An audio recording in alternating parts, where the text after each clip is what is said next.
بسم اللہ الرحمن الرحیم۔ سامعین محترم، ماہ شعبان کی آمد ہے جس کے ساتھ رمضان المبارک کی خوشبو بھی آنے لگتی ہے، اور آج کی ویڈیو میں ماہ شعبان المعظم کی فضیلت آپ کی سماعتوں کی نظر کروں گی، لیکن ویڈیو شروع کرنے سے پہلے میری ان سامعین سے درخواست ہے جو میرے چینل پر نئے ہیں وہ ویڈیو کو لائک اور چینل کو سبسکرائب کرنا مت بھولیں۔ شعبان وہ مہینہ ہے جو نبی اکرم صلی اللہ علیہ وآلہ وسلم کے نام سے منسوب ہے۔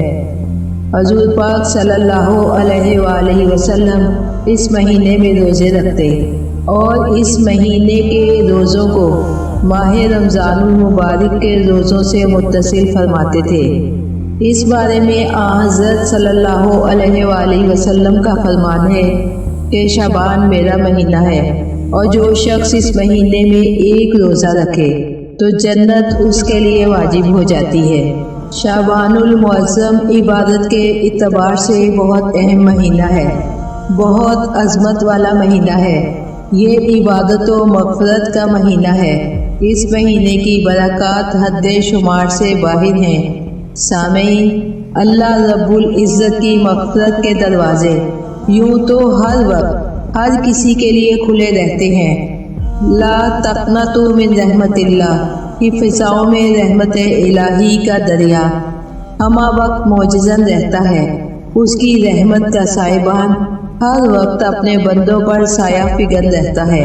اس رحمان و رحیم پروردگار عالم نے اپنی کمزور مخلوق پر مزید کرم فرماتے ہوئے اپنے گناہ گار بندوں کی لغزشوں اور خطاؤں کی بخشش و مغفرت کے لیے بعض نسبتوں کی وجہ سے کچھ دنوں کو، کچھ مہینوں کو خصوصی برکتیں اور فضیلتیں عطا فرمائی ہیں، جس میں اس کی رحمت و مغفرت اور عطاؤں کا سمندر ٹھاٹھے مار رہا ہوتا ہے۔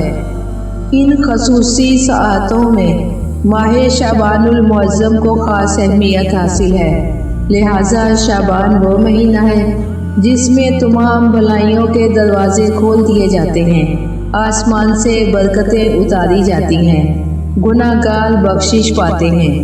امام جعفر صادق علیہ السلام فرماتے ہیں کہ جب ماہ شعبان کا چاند نمودار ہوتا تو امام زین العابدین علیہ السلام تمام اصحاب کو جمع کرتے اور فرماتے، اے میرے اصحاب، جانتے ہو کہ یہ کون سا مہینہ ہے؟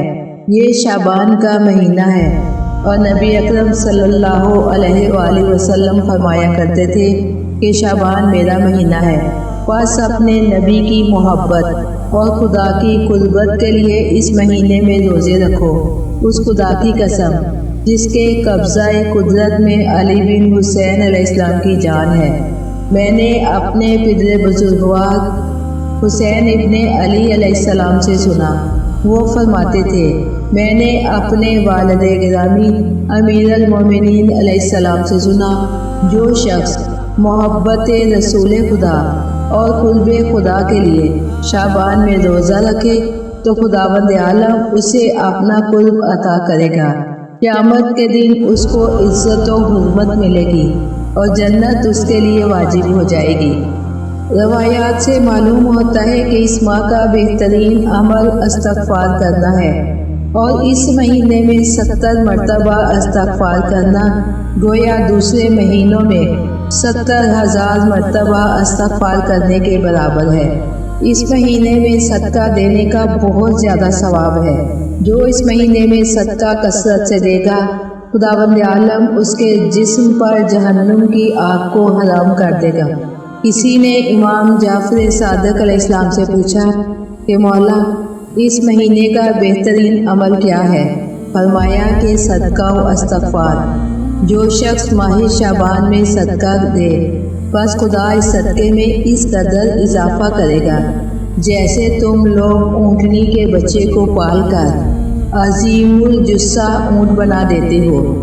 چنانچہ جب یہ صدقہ قیامت کے روز اپنے مالک کے پاس واپس آئے گا تو احد کے پہاڑ کی مثل بڑھ چکا ہوگا۔ ماہ شعبان میں درود شریف کثرت سے پڑھنے کا حکم ہے۔